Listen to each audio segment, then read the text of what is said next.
Anyway, Natan is probably one of the most accomplished photographers we've ever had as a guest, and he's been gracious enough to be here with us tonight. His resume is so long that if you really want to know everything about him, go to his website and read everything, all his accomplishments.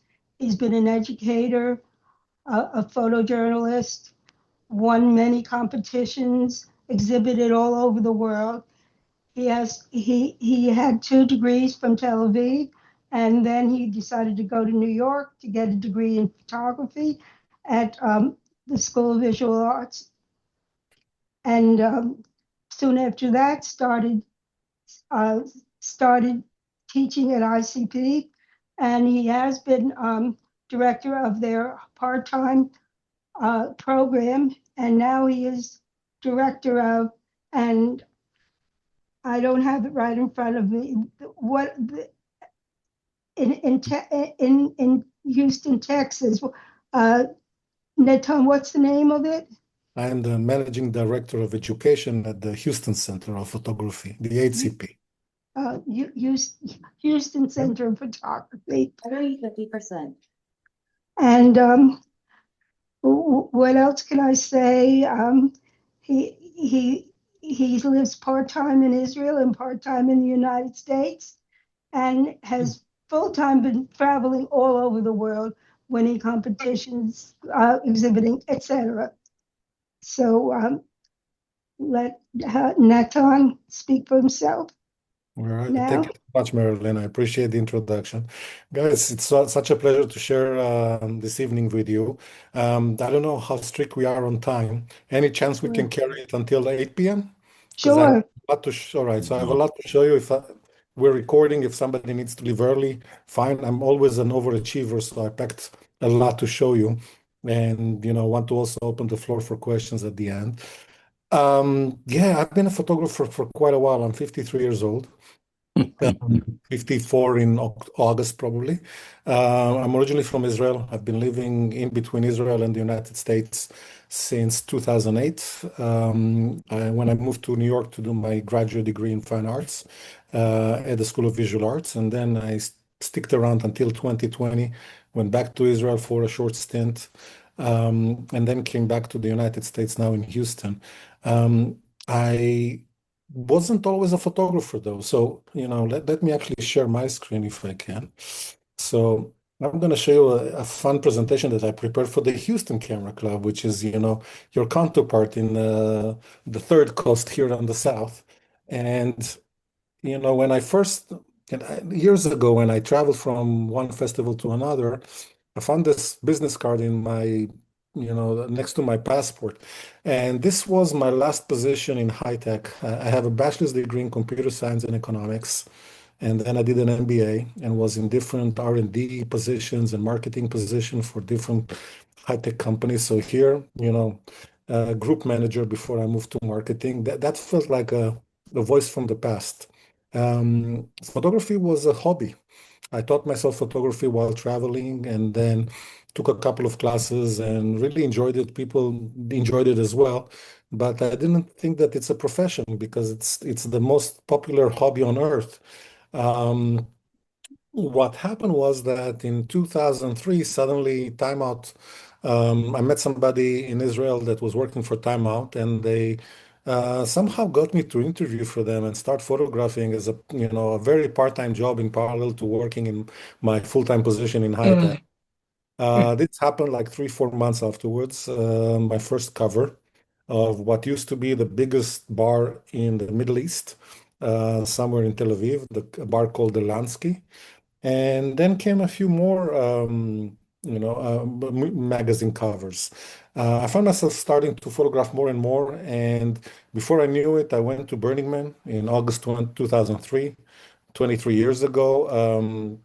For those of you that are not familiar, Burning Man is one of the most intense experiences a human being can endure. It's a festival, an extreme expression festival in the desert in Nevada. I was photographing it for a couple of magazines that I convinced that this is what they need to publish so they can send me over there and I can have some fun and take some nice pictures.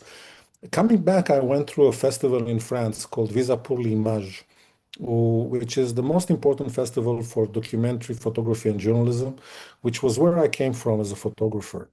So it showed me really, that sky's the limit. Before that, I was more familiar with the photography world in Israel, and suddenly I understood how big the world of photography can be. So I went back and quit my job. I didn't want to wake up when I'm 50 and asking what if. So I decided to try the if and see, how it developed. So for a few years, I stayed in Israel. It's just natural, honestly. Like Israel is a place that you can photograph and photograph a lot. It's very comfortable in terms of access to places. At least in terms of the culture, it might be tricky in terms of how safe things can be. And things also changed in the last 20 years. The situation right now is a little bit more tricky. I found myself photographing, self-assigning myself to photograph things around the Israeli-Palestinian conflict. And these are a few pictures that were taken a lot around the creation of a separation barrier in the West Bank.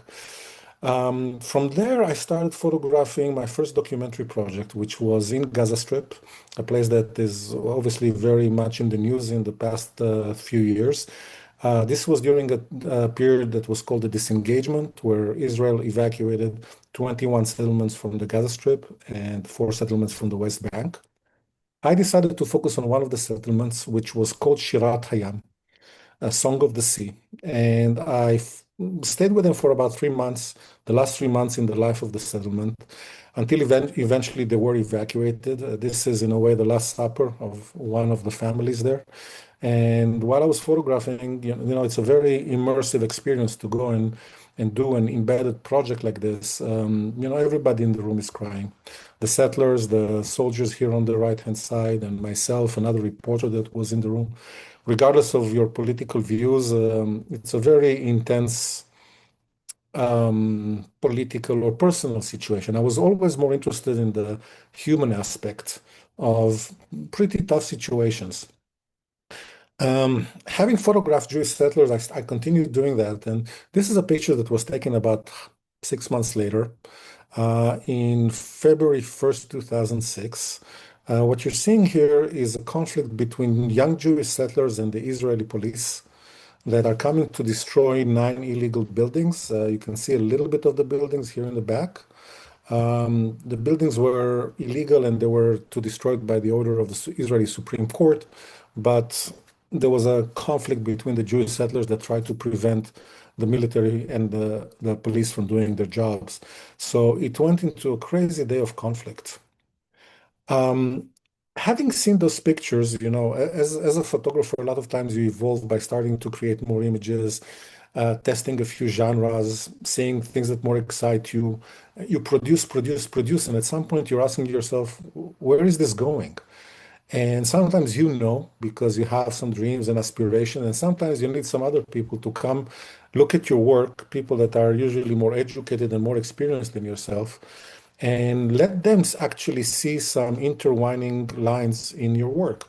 And this is what happened to me. There was a curator of a gallery in Israel that, heard about my work, came and saw what I was doing. And she's telling me, Nathan, you're very focused on belief. And I'm like, no, I'm not. I'm this, photojournalist, street photographer, all kinds of stuff. Like, no, no, no. Look at this picture. Like, if we look at them together, what you're doing is focusing on belief. And when I started actually looking, I thought that, I saw that she was right. So I was photographing at this time in political events like this situation that we saw before, but also at religious events. This just happened. This is Easter in the Holy Sepulchre Church in Jerusalem. Um, Also, same event. It's Good Friday on during Easter. People carry crosses throughout Jerusalem and eventually get to this church where they rest. And I found myself photographing more and more of this. This is Purim, the Jewish Halloween in a way. It's important for kids to dress up, but Hasidic Jews congregate in synagogues and read part of the Bible and celebrate throughout the night. I was looking at different religions. We were looking at Christianity just now, and then in Islam. Um, it's really hard to photograph a Muslim prayer. If you think about it, if you're in front of them, they're praying towards you, which is disrespectful. If you're behind them, then you're photographing their behinds, which is also pretty disrespectful.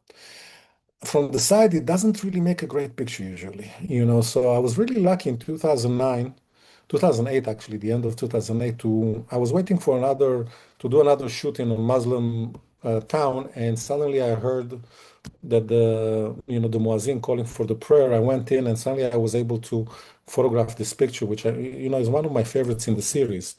This is a baptism in the Jordan River by a group of evangelic priests from Brazil. So in this series, the more that I looked at it, I tried to understand what are the concepts. What am I actually doing here? Why am I so captivated by belief and the intensity of it? So I realized at some point that, at one point I was looking at the society and how much belief is important to and gives meaning to people, but on the other hand, how it pushes people to fanaticism or some extreme situations. And this is the evacuation of one of the settlements in the West Bank, Homesh, which actually just recently Jewish settlers went back to settle it 20 something years later. Um, so that was my first series. From that, I continued to doing all kinds of other projects, some of them more narrative based and some of them more conceptual based. And I'm going to share with you some of them. This is, for example, a project that I did in 2008 and 2007, 2008, where a large a population of African refugees started arriving in Israel. People that escaped horrific situations in Sudan and Eritrea and came all the way to Israel. So this was one of those projects. And the year is 2008. As you can see, there's a lot of background in journalism. I was working for Getty Images and Polaris Images and publishing my world in different magazines and, building these projects and getting into all kind of exhibitions. So I asked myself, what's next? The majority of my education or my experience was from everything that, like, I was self-educated. I was speaking things from everybody around me, but I felt that the inspiration was limited to the more magazine and journalism world. So I moved to New York and decided to do a graduate degree at the School of Visual Arts. So New York, as you can see, doesn't have that kind of imagery. So what do you do in New York? I had to go and produce some stuff for school, right? You need to go and every week or two, you need to show new work and talk about what you're trying to do. So 3 weeks into moving to New York, I went to Fifth Avenue to photograph the American dream. Like for me, Fifth Avenue, and for many people around the world, the Fifth Avenue symbolizes the American dream, the best, that or Broadway, the as a symbol. Maybe it's true, maybe it's not, it's probably not, but as a symbol for a foreigner, it is. And as I was walking around, trying to do some street photography, I came across this billboard, which amazed me. I've seen billboards in New York before, but nothing like that. I've seen them on the top of the buildings and, all kinds of ads running there, but suddenly they were covering the whole facade and they were creating a set. So I took this picture and I thought, oh my God, okay, I have a good picture. And then a little later, I came across this situation on the same day. It was a very, very lucky day. Took these pictures, brought them to class, and people were saying, no, no, we don't think that you really captured the American dream, but you have two really good pictures here. And I'm like, okay, two pictures. I don't think that's really a series or a story. Like, who's going to be crazy enough to do this more than this couple of times?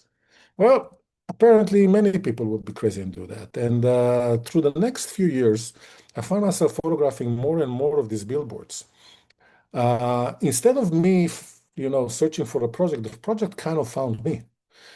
This is Desigual that was photographed in 2013 already, a few years later. But after 3 years of photographing this by chance, I looked at my archive, I synthesized it, I took a few of the pictures that I thought were better and tried to really understand what's the potential here. And then I started working on this in a more intentional way. So this series is called Coming Soon, and it really explores the urban landscape of New York and how it's changing and becomes much more commercialized. Not only in New York, by the way, this happens in a lot of city centers around the world. New York is just a really good walking city, so you see these billboards a lot. You see them in Soho, on Fifth Avenue, Madison Avenue, 57th Street, you name it. Like wherever there's some business and there's stores, there's going to be billboards.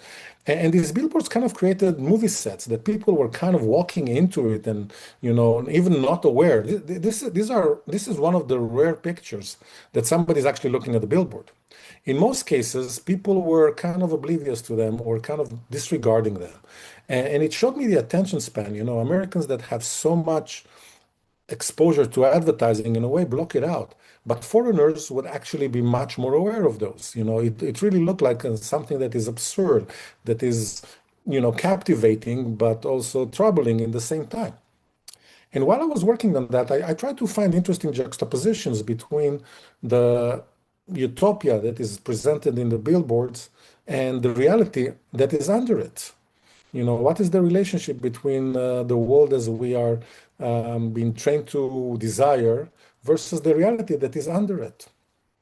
I tried to walk away from photographing, homeless people or, all kinds of different traps. This is the only one that I did photograph because, and I was debating with myself if to include this picture or not, and I thought that it was actually important to include it, because even in this picture, we're trying to look away the same way that we would do on the street, but the presence is there, like we know that she's there. I was also looking at these figures in the billboards and really understanding how they are both creating our world, but trying to sell us products all the time. And on the other hand, they're also representing our culture. But as opposed to paintings, sculptures, other forms of art that existed through the centuries, these billboards disappear within a few weeks, maybe a few months, and they're kind of a testament to how fast we process information and how fast we replace our heroes and what we aspire for. This was actually one of the first pictures I photographed in the series in 2009. Um, Trust me, from now on, you're going to see those billboards everywhere you go around New York. There are plenty. It's just getting more and more. You can decide if it's worse and worse or better and better. I don't know, but it's definitely part of the visual landscape. And this series really changed my career. It's been exhibited and awarded everywhere. So, and whenever I would travel with it, suddenly each and every city would have its own billboards, and people could start to understand it, that this is a global phenomenon. So that was my first project in New York, and it took me some time to do it. And the reason is kind of funny. Like when you come to New York as a tourist, you photograph everything. Everything is magical, special. Is oh my God, the streets, the size. When you move and live in New York, it's a little bit different, as you might know, right? Everything has been photographed so much. So how do you find something special? And it took me some time to understand what I want to say and what was my personal perspective. When you build a body of work, I think many photographers approach it first of all from an aesthetic point of view. And the aesthetics are important, but they're not the only thing that are important. The ideas and what you want to say with the work is going to be what differentiates an aesthetically pleasing series and something that is worthwhile for publications and awards and exhibitions. These are some of the things that I teach and focus in my classes, and we can talk about this afterwards. Another thing that I wanted to photograph for years was the New York City subway. This is the first thing I photographed in New York ever. I told you that I went to Burning Man in 2003. Let me admit, Gladys, thank you, whoever assisted with that. So 2003, when I went to photograph Burning Man, those pictures from the beginning, that was before digital.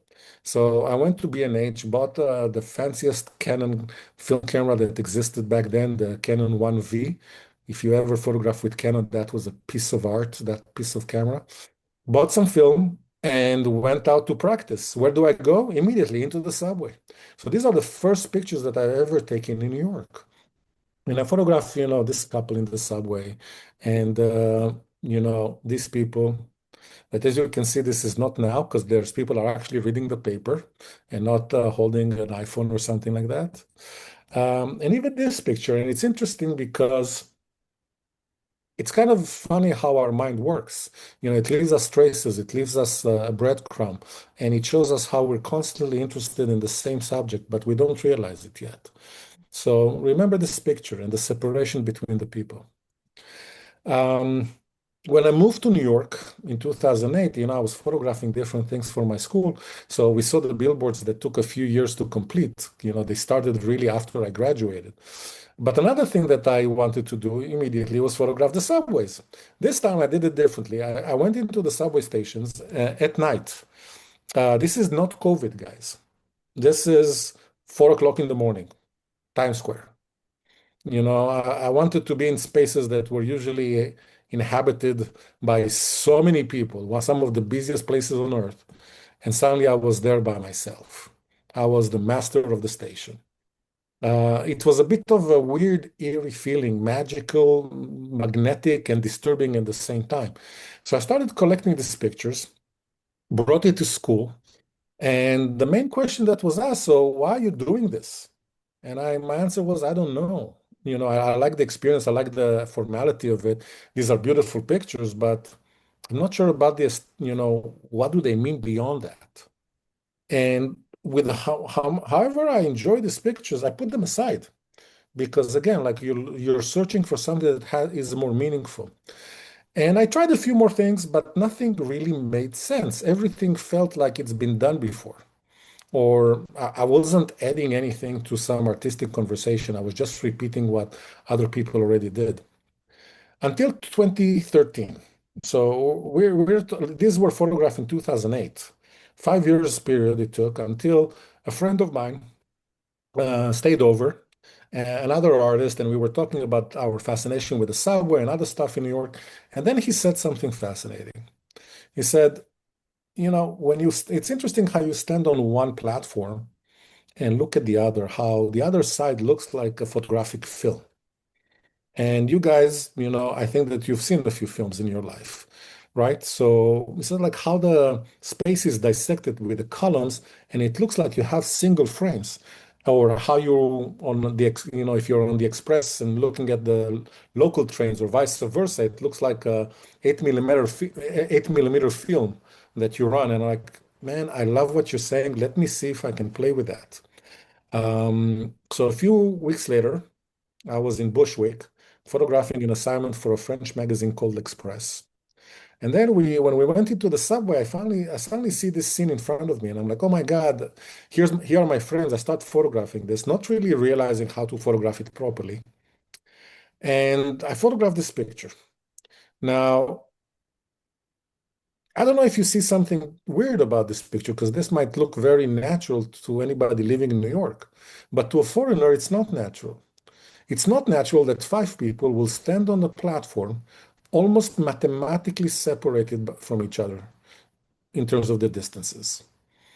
And this is something that the New Yorker going down to the subway always understands, like where everybody's standing, where can I find my space that I'm as far as possible from everybody else and have my own, space. That's how we think, that's how we operate. And that suddenly really resonated with me because, as you saw before, I was very interested in the formal aspects of subway stations. But suddenly, this was something that was more personal to me. As a person coming, I don't know if how many of you guys have been to Israel. Other than all the craziness that is happening there in the last few years, it's a beautiful place with some amazing people, but people that don't understand the concept of personal space.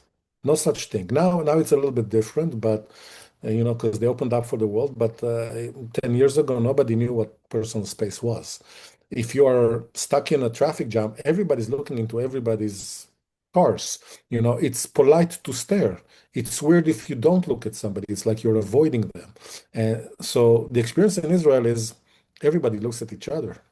The experience in New York when I was coming to New York was that nobody was looking at anybody. Everybody was avoiding any kind of eye contact.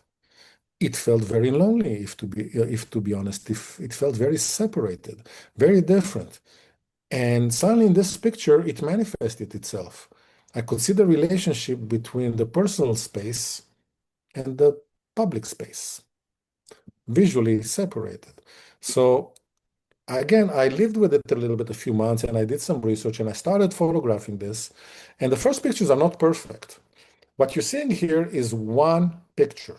It was taken with a 35 millimeter camera, cropped into a panoramic perspective of 1:3. The frame is being, the black frame is because of the tracks, the columns between the tracks. The same columns that you see here, just processed a little bit darker.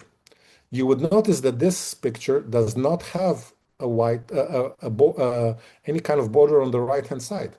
It's because it's the first picture in the city, and I didn't, and in the series, and I didn't know yet what I was doing. I was more trying to experiment and to see what's the potential of the space. And the space did look like a photographic film, medium format film. The squares made more sense, not the horizontal rectangles. So everything here is one shot. It's not composited, it's not photoshopped, it's not none of that. And I started photographing all across the city. And what I was interested in would be on the formalities of, how beautiful the station was. And I love the subway stations in New York. It was more interested to see how, I was creating three different kind of display windows where people were presenting themselves in different behaviors. And it was pretty amazing to see how people separate themselves, how they alienated themselves in one of the busiest metropolises in the world. People are looking for any way not to interact. It sounds maybe normal for anybody living in New York, safety and yeah, and you don't want to have engagement and you don't want anybody to bother you. It's not the logic in other places. Okay, people in other places are looking for human connection, not lack of. I had a bit of fun with this. Obviously, every series that you want to have that you're doing, you have to have a variety of imagery, especially when you're working on using the same language again and again, like a typology. This was on Halloween, obviously. I was photographing, then wasn't really happy with the pictures until past 11 p.m. Batman and two lady Ghostbusters decided that it's time to go home. So, it was one of the last pictures and one of the best ones. But the series was photographed, during a period of about 3 years in many, many, many subway stations across the city. This is in 96th Street or Union Square. And you can sometimes during busier hours, sometimes during quieter hours. It was interesting to see how people, most of them totally disregarded me. This couple, I always keep thinking, it's like the movie Revolving Doors. What would have happened if they actually talked to each other? Would they be together? Would there be a family? Would their life change? They're trying so hard not to be aware of each other's presence, which is remarkable. These guys were forced into each other's presence, right? If they want to sit, they have to sit together. Now, when I was showing this to people, I realized that an interesting reference for this was actually religious art, triptychs in religious art. There's a few different formulas on how to create a triptych. So, for example, here, the two sides are helping you focus on the center, the same as here. In a way, in reverse. Sometimes it's that you have equal, like the two sides presenting the center, Mary, John, and Jesus in the middle. The three parts are equally important. It's like the three disciples. And sometimes you have a story that is going from right to left and left to right, right? Like the story of nativity or the position, and not the position. Sorry, I'm losing my English. I'm sorry. Um, so yeah, this actually led to another series, which we're going to see a little bit later. And this was Rush Hour on 51st Street. Um, Now, I was also interested a little bit in how people felt about photography. So, I wasn't hiding. I was standing exactly here on the other side. This was one day in Penn Station in the morning, and nothing really made sense until this beautiful human being decided to show me what he thinks about photography, which I was very thankful because suddenly, there was a picture from otherwise not really worth it. This was in Times Square as well. The guy here is sleeping pretty well. And this was around 3 o'clock in the morning. In Williamsburg on Lorimer Street on the L line. Now, a few years passed. This series was completed in 2016. Was exhibited again, the whole process of submitting it to competition, exhibitions, publications. And in 2019, I went traveling in South America, and we'll see some pictures from that pretty soon. But I got to Lima, and I was giving a lecture at Centro de la Imagen in Lima, the Center of Photography of Peru, basically. I don't remember exactly the day. I think it was October, and it was the day that Robert Frank passed away. So I used the opportunity to, have a moment of silence to talk about Frank, what he meant to the medium. And I showed this, picture, the cover of The Americans, which is one of my favorite pictures of all time. If anybody wants to be nice to me on my birthday, which is August 7th, that's the one. And it was interesting because when I was showing afterwards the series from the platforms, the people say, "So you did the homage to Robert Frank?" And I'm like, "What do you mean?" I said, "Well, he also had a triptych separated on a train." And honestly, when they said that, it gave me the chills because I've never really realized that. This is one of my, visual vocabulary, a picture that I carry in my mind always. And I didn't even understand the reference until somebody else said it. This was another reference, very important reference. Margaret Burke White in St. Louis in 1938. There was a flood, and these Black Americans are waiting, for in the food line next to this billboard of this juxtaposition. And as you remember, we had some billboards before, so that was another interesting reference. But it actually also led to a reference for the next project that I want to show you. So the project online this is actually a series I've never published because of an unfortunate sequence of events. It all started in 2018. I was on assignment and I was standing, kind of waiting for somebody to come out of the building, and I was looking at the other side and I saw people waiting for the bus. And they were organized almost mathematically. So I photographed this and sent it to my girlfriend at the time, who was also a photographer. I'm saying, "Man, you Americans, it's just amazing how organized people are, by themselves."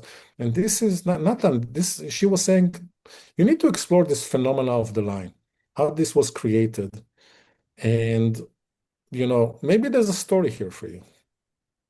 So I started photographing people standing in line.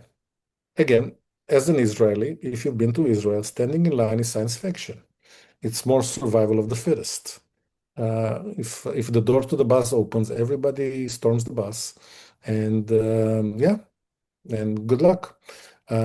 First time I got on the bus in New York, I was shocked that everybody was so nicely organized one after the other and being so polite. I almost forgot to get on the bus. I'm not kidding. That's exactly what happened. These are midterm elections coming up to you this November. The year is 2018, and I started photographing lines in many different places. This is, for example, I think it's JFK or LaGuardia, I'm not sure. And it was fascinating for me, when I was photographing these lines, how people that were individuals um, suddenly by joining the line, suddenly you could see the systematic, how they were part of a subculture without even manifesting it. Like they're trying to be individual, but they all look the same. And they behave in a similar way. And again, you see personal space and how, order is being organized. This is the halal guys. Very tasty if you're on 54th Street, 53rd Street. Um, it was nice to see how suddenly, lines were created. And I did some research about lines. And apparently this is not a very ancient phenomenon. The first line in history were recorded in 1837 in Paris. It was actually a British author that wrote that the patisseries had a line on cue that a tail, sorry, they had a tail. The people were waiting for bread and pastries. Initially, the line was something that was created out of necessity. That people wanted to stand in line because they needed to stay in line, for work, for food, but it transitioned, and this is, for example, transition into we're choosing to stand in line in order to get into our favorite movie, our favorite show, our favorite restaurant, into this situation where this is a line of a street fashion brand called Supreme, one of the latest street fashion brands in the world. It's so fancy that every Thursday, at least, back in the day, they would do a drop, meaning that they will have special items in the shop that you can only buy on that day. And yeah, but they don't allow anybody to go in, right? It's a special day.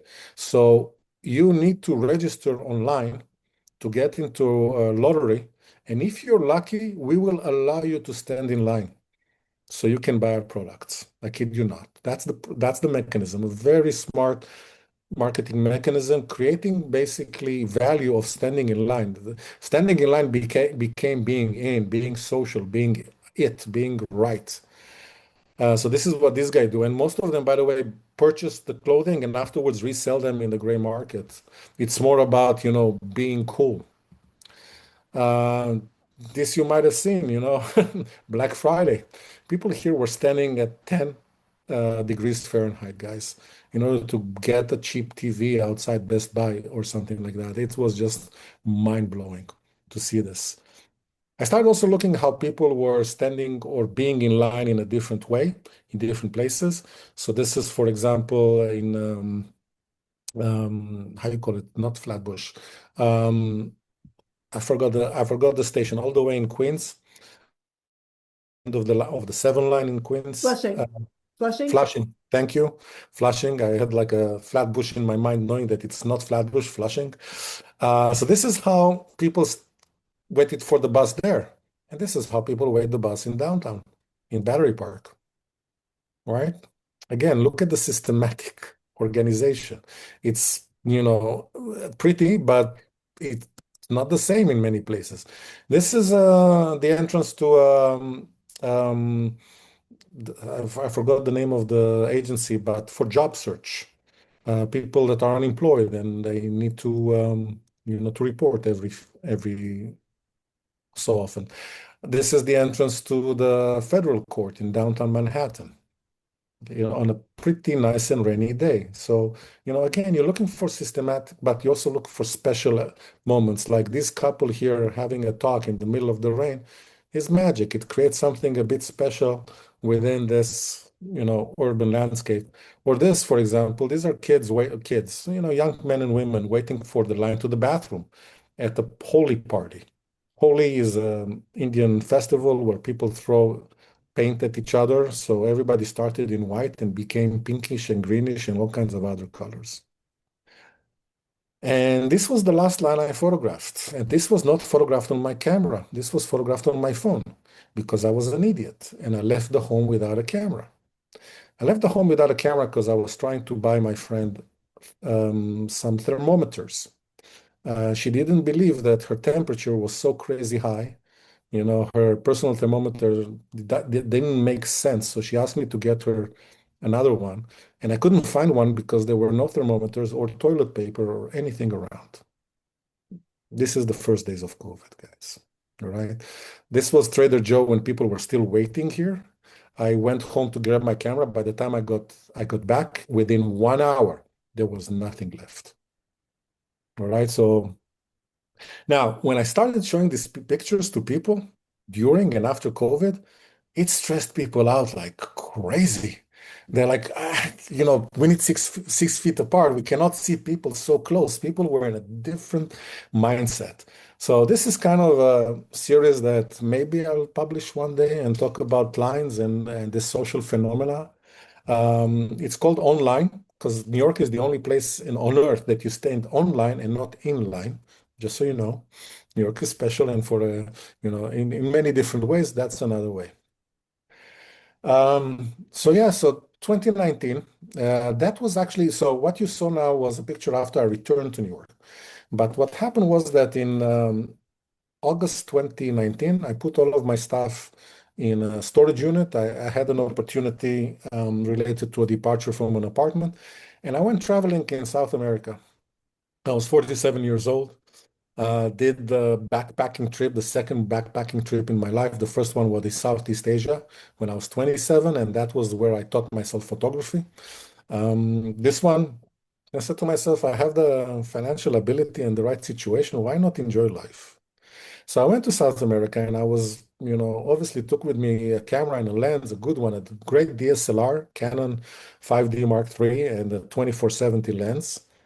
But when I was in South America, I suddenly found myself photographing something different. I did have some pictures that I took with my camera, but I so much more enjoyed picking up my phone. So this is in Ecuador, about 2 weeks into my trip. One of the first panoramas I photographed. The thing with this is in the Galapagos Islands. With the phone, suddenly I could do things that my DSLR couldn't. You could see already from the platforms that I was interested in a photo in the panoramic format and what it can do. But now, the salt deserts in Bolivia, I could start photographing something that was dramatically different and looked different and felt different. So I started having fun with it. And if you have ever photographed with a panoramic, with a phone, it's not that easy. It's really not that easy. So I started, needing some time to figure out how to do it. And initially it was with landscapes, and then I included some people like this one, or another trek that I was somewhere in the Patagonia. I think this place, right? Peru, Machu Picchu, uh, and another place in Peru, Arequipe. So all of this is still life. But when I go to Bolivia, and I strongly recommend that you do yourself a favor at least once in your life and go to La Paz and amazing, amazing country. Suddenly I could see this. Bolivia and La Paz is like it's one of the most unusual cities in the world. It's the tallest capital, the highest not tallest, highest capital, and it's built in layers, layers over layers over layers. By the way, I see that some um, things are coming in the chat. I don't have a chance to read it, so if it's questions for me, please just speak up. If it's not questions and it's just comments, all power to you. So suddenly I took a deep breath and I started photographing actual street life of people moving with a phone that I'm moving as well. And trust me, guys, this is not easy, but suddenly I could make this picture. And when I got close to it, people were not split. I could capture them in a pretty nice way. So this really got me thinking. And I started photographing more and more. This is in Argentina, a concert. And this is also in Argentina when I was crossing the border um, back from Chile.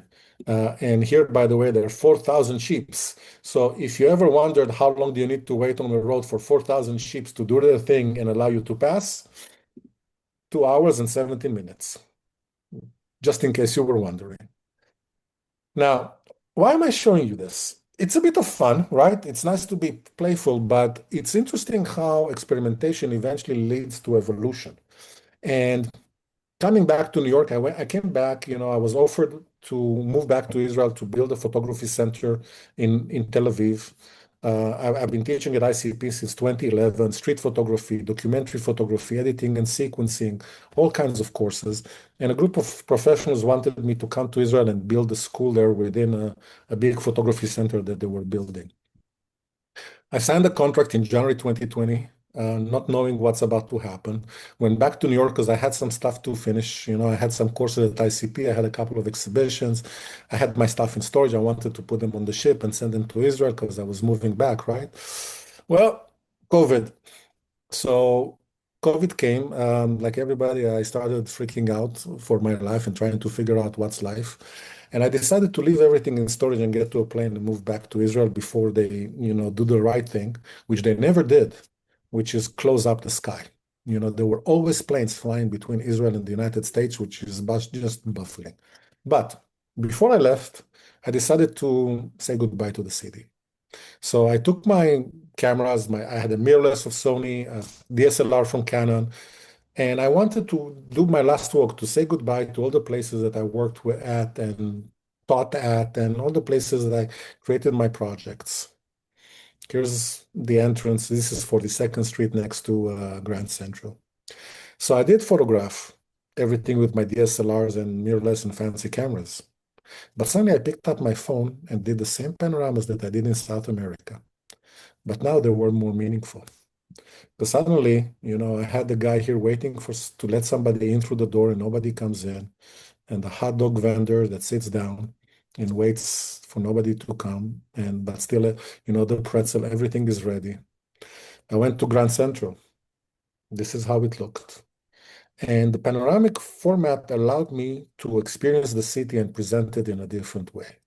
The story was space and how much space we had and how nobody was inhabiting it. 9/11 Memorial in downtown. And this is Wall Street, guys. I don't know if you've ever seen Wall Street like that, but here you go. So suddenly this technique that I developed and experimented just for fun in South America became a tool of expression. This is maybe the series that I photographed in the shortest amount of time. Photographed it within like 5, 6, 7 days. This is 7th Avenue next to Times Square, and this is 5th Avenue, the place where I photograph my billboards. And I remember taking this picture, going to the side and just crying, just like really breaking down because we're all human and I've never seen this place this way. I also went back to like Brooklyn Bridge is one of my favorite places, and I photographed this picture. And this lady came over and didn't say anything. Later, when this was published, I learned that she's a colleague at ICP.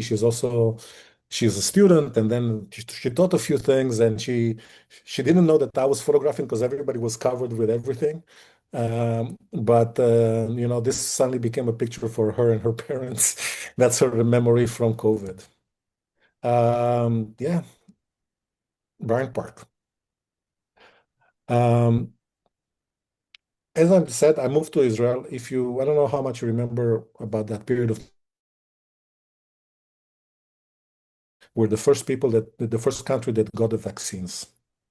And we got that because Israel kind of became a testing ground for the vaccine because of situation of healthcare and healthcare providers and availability of healthcare data that can be public and can be used by pharmaceutical companies. They were able to test the vaccines on a national scale, and thank God it worked. Thank God for the whole world it worked. But here I was, in Israel. We wanted to build a photography center.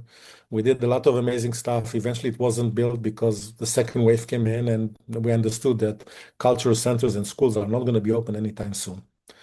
So I was kind of, enjoying my life, figuring out, trying to stay healthy. And I took my bike and rode along the beach and then came across this picture. Again, doing my panoramas, but now with a lot more people. People trying to stay active, going to the beach, being by themselves and separating themselves. Or, this was the beach during COVID. But it was just the time where the vaccines came in, kind of December 2020. So I started photographing this and I'm like, is there a potential for another series here? Am I doing the last walks in New York, in Israel? But I don't want to do the last walks. It's different. So I started, playing with this a little bit, not knowing where this would lead. It was a lot of uncertainty back in the days. But as you know, things went well. So a few days, a couple of weeks later, this was like the boulevard on next to the beach in Tel Aviv. There's blockades, but people are walking and keeping healthy. Some kids in the park. Um, but suddenly I could photograph a picture like this, and that was intense. That people were not keeping distance and suddenly getting together. And it was also intense because it's insanely hard to photograph with a phone where so many people are existing together. And if you get closer, and I will get closer, so suddenly sometimes you can find, that this box is split into two. But otherwise, the majority of the people look human. They're not kind of washed and have all kinds of effects. So I started photographing how we're getting out of COVID, how we're moving into a situation of careful optimism. Slowly, this is a gym where everybody was working out in public. And suddenly people were starting to congregate more and more around the beaches. These are actual vaccines. And, waiting until in line to get vaccinated. Um, this is one of the main squares in Tel Aviv, before the vaccine and after the vaccine. Another main square, this is kind of Lincoln Center of Tel Aviv. This is the National Theater, and this is a performing arts center. The same place. A few months later, when you have vaccines.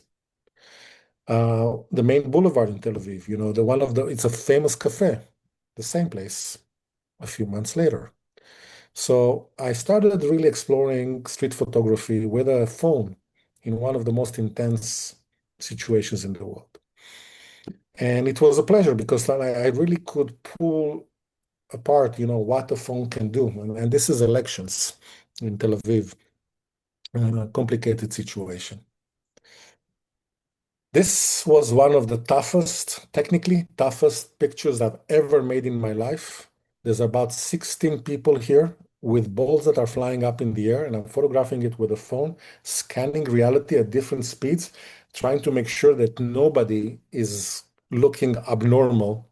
If you're not sure what I'm talking about, I dare you to try to photograph a panoramic picture of people that are moving, and you will see immediately how hard that is because things get stretched and pulled into things that they don't look real.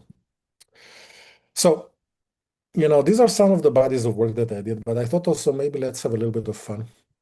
In 2021 and 2022, I was invited by ICP to do some consulting and then build some programs for them, the part-time programs. And then I moved to Houston to lead the education department at the Houston Center of Photography, a position that I'm still at. Created here an incredible program that I'm extremely proud of, and I'll be happy to tell you more about it. But another thing that I do a lot of street photography, mostly not in Houston, because in Houston, and I travel. And when I travel, I lead different groups of photographers in different parts of the world. So I decided to bring you, a little bit of taste and to understand that sometimes you need to apply the same storytelling techniques also when you travel, and then it creates something much more meaningful. So we are in Guatemala, in a village called Todos Santos. And the amazing things about the village is it's an indigenous village in Guatemala. And all the men wear pants that have this, kind of fabric, this red fabric with white stripes. So this is one of the tailors in town. But this is how the guys look. So knowing that I'm coming here, I'm like, okay, what do I do? What do I photograph? Am I going to photograph a bunch of people wearing these pants? It's going to be fun, but it wouldn't amount to anything eventually. It's going to be very repetitive. So instead, I decided to photograph daily life scenes where the men happened to wear really unusual clothing, but really tie it up to things that were more familiar. Let's go to the barber shop, let's go to the market, let's go to church. That is what you saw before. That's another picture in the market that I really liked. But people walking around the city, and what do you know, still with masks because this was 2021. And people also go to the bar, right? There's different. I tried, visiting the main places in town. All of this was photographed within less than 3 hours, guys. And notice how, when you're thinking storytelling, when you're thinking how to build something that is diverse enough but really tells the story, the guy here buys the cloth, and here people are in a different side of the market, it creates something much, much, much more meaningful. And yeah, let's wrap it up with one picture of the pants and say goodbye. This was in Rwanda, another incredible country that suffered insane tragedy in 1994, the genocide between the Hutu and the Tutsi, but now has risen out of the ashes and became what is believed by many to be Switzerland of Africa. They're a very impressive country, very feminist, one of the most feminist countries in the world. 62% of the parliament are female. I wish that on our jurisdiction, I'm a feminist, so sorry, not sorry, actually, I'm a feminist, you're gonna hear it from me. Yeah, so these are, somewhere in the market, having some fun, in Rwanda. And notice how the proximity, notice how people are feeling totally comfortable with you. And they don't care. They understand that photography is a celebration of life. This was in Cuba, in Havana, Cuba. And as you notice, what can I say? Sometimes I pay homage to myself. So this is my subway platforms transformed into Havana, Cuba. Still triptych. Cuba is heaven for street photographers, but it's also a fascinating country with a very, very complex present. And especially now, it's almost impossible to go to Cuba and visit.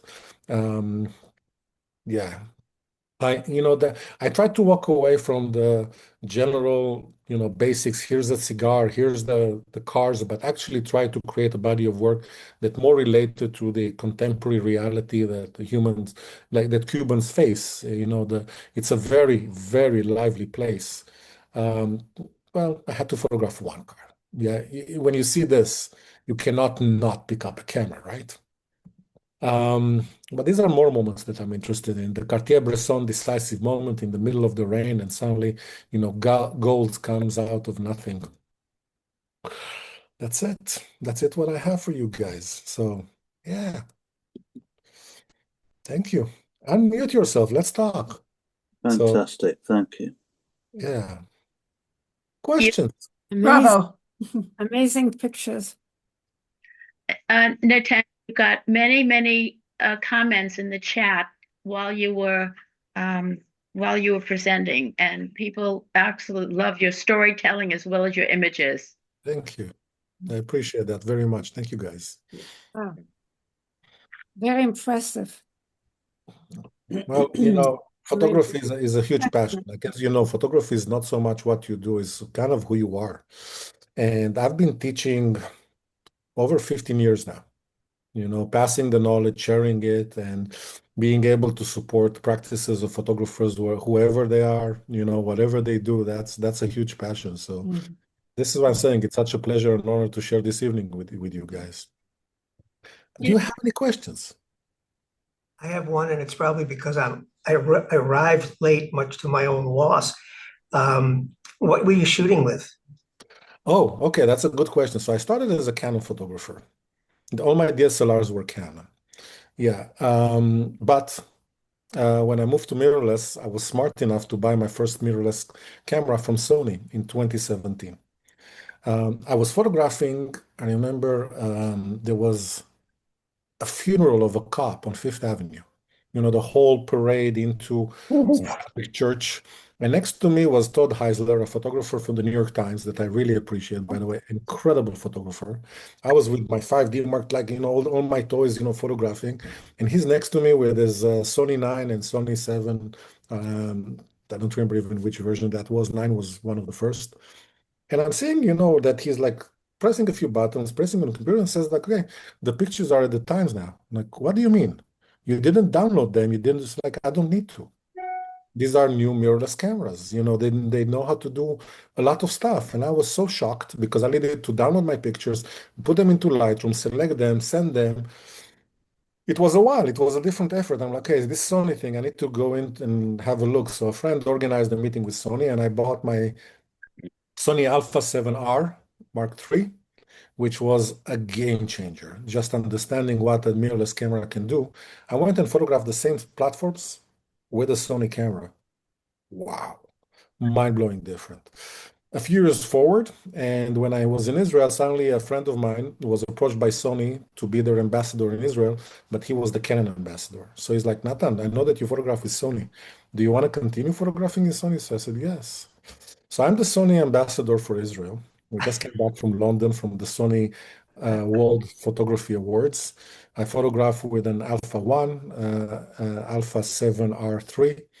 I just saw the RX1, which is just a phenomenal piece of equipment.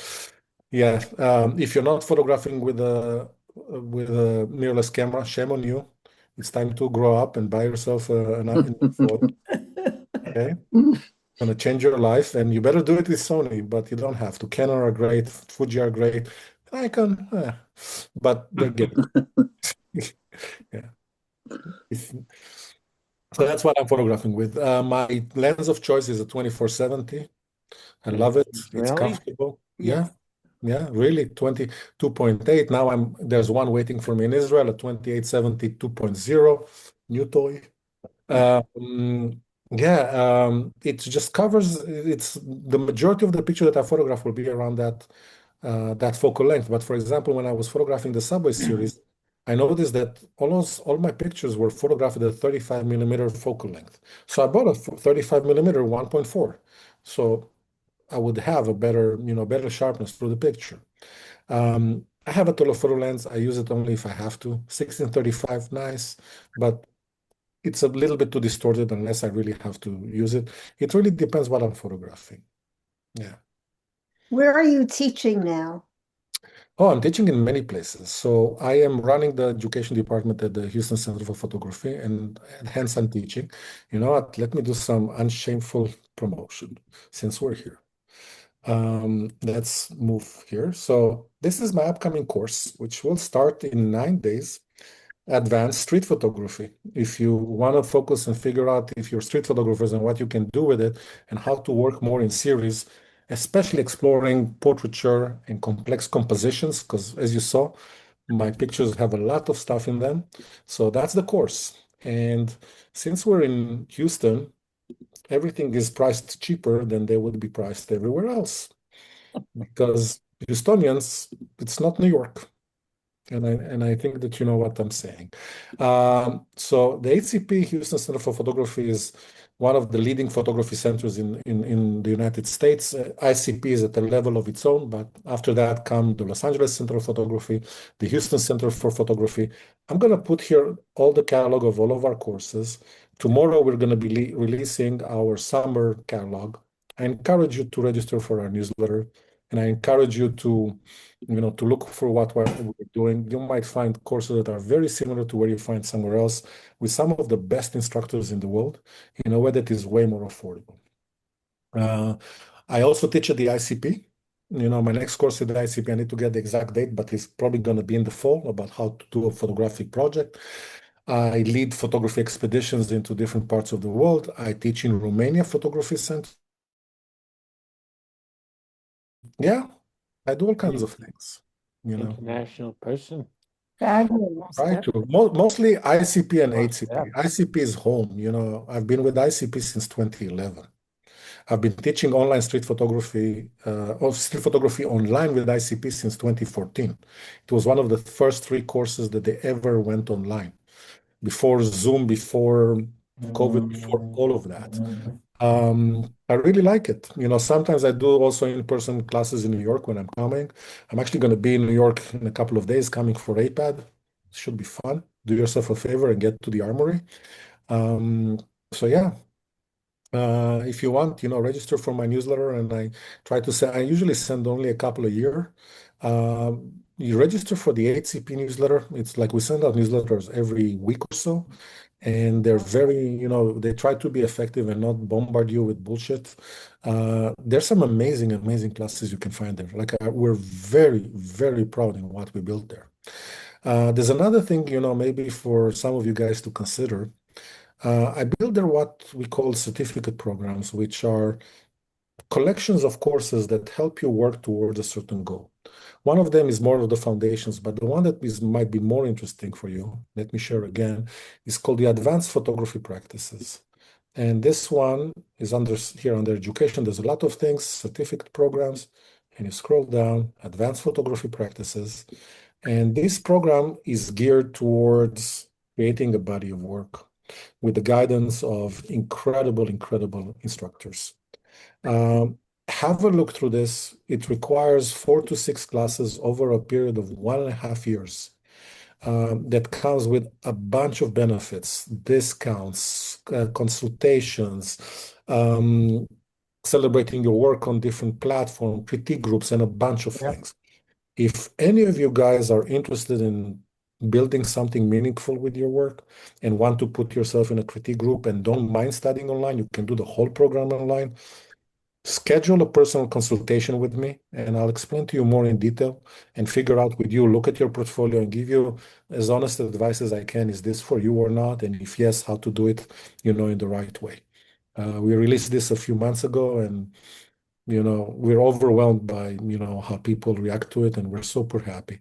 It's an unusual program that supports people that, what can we say? We're not going to go back to school now, right? We're not going to start doing another degree. So how can you be, on the other hand, pretty serious? Because I'm sure that everything else that you did in your life, you did pretty serious. So how to maintain that same level of excellence with a hobby that you're really serious about? That's what that one does. If not, look at different classes and see what we do. Yeah. So that was a long answer. Yeah. Yes, Richard.